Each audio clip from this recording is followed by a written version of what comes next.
नहीं, बहुत समय से हम एक रेंज बाउंड ट्रेड की, डल ट्रेड की बात कर रहे थे, लेकिन कल आई है भारी भरकम गिरावट, क्या हो गया? कोई ऐसी बड़ी वजह नहीं था जिसकी वजह से भारी भरकम गिरावट है। एक मूव बाजार को दिखानी थी। अब वो ऊपर की तरफ दिखाता है या नीचे की तरफ दिखाता है। कल नीचे की तरफ आपने दिखाई है, बट आज सुबह सेंटिमेंट काफी सुधरा हुआ दिख रहा है। अगर आज सुबह आप अमेरिकी फ्यूचर्स देखें, डाउ फ्यूचर्स में आपको ठीक ठाक बढ़त दिख रही है। नैस्डैक फ्यूचर्स ऑलमोस्ट आपको 1.5% ऊपर दिख रहे हैं, जिसके स्पेसिफिक रीजंस भी हैं। तो कल एक गिरावट जरूर आई, बट आज सुबह फ्यूचर्स उसकी अच्छी खासी भरपाई इस समय कर रहे हैं, स्पेशली नैस्डैक फ्यूचर्स में जो बड़ा एक्शन है। तो कल क्या हुआ पहले ये समझ लेते हैं।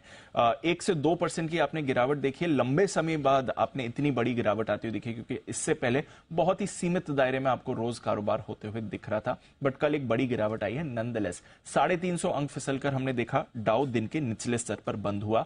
दिग्गज आईटी शेयर्स में हमने दबाव देखा, जिसकी वजह से नैस्डैक पर आपने 2% की गिरावट आती हुई देखी। बॉन्ड यील्ड ये भी फिसलकर 3.4% पर आ गई, क्योंकि कल फिर से एक बार स्लो डाउन और मंदी की आशंका बाजार में आई है। किसकी वजह से? कंज्यूमर कॉन्फिडेंस डेटा की वजह से। अप्रैल महीने का कंज्यूमर कॉन्फिडेंस डेटा आया, कमजोर था, 9 महीने में सबसे कम था। जुलाई 2022 के बाद के सबसे कम आंकड़ा आया, और इसकी वजह से बाजार के मूड और सेंटिमेंट पर असर पड़ा। इसलिए आपने देखा कि किसी भी लेवल पर रिकवरी नहीं आई और डेज लो पर बाजार आपको बंद होते हुए दिखे।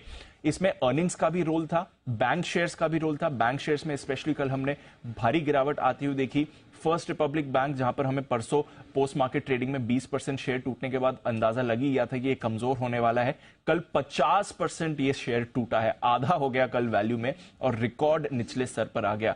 बैंकिंग क्राइसिस से पहले 140-150 पर यह शेयर होता था, कल $8 पर आपको फर्स्ट रिपब्लिक बैंक बंद होते हुए दिखा। वही बात है जो हम कल बात कर रहे थे, रिकॉर्ड $100 बिलियन से ज्यादा के आउटफ्लोज सामने निकल कर आए थे बैंकिंग संकट के समय, जिसकी वजह से इस पर दबाव पड़ा और बाकी बैंकिंग शेयर्स पर भी हमने कमजोरी देखी।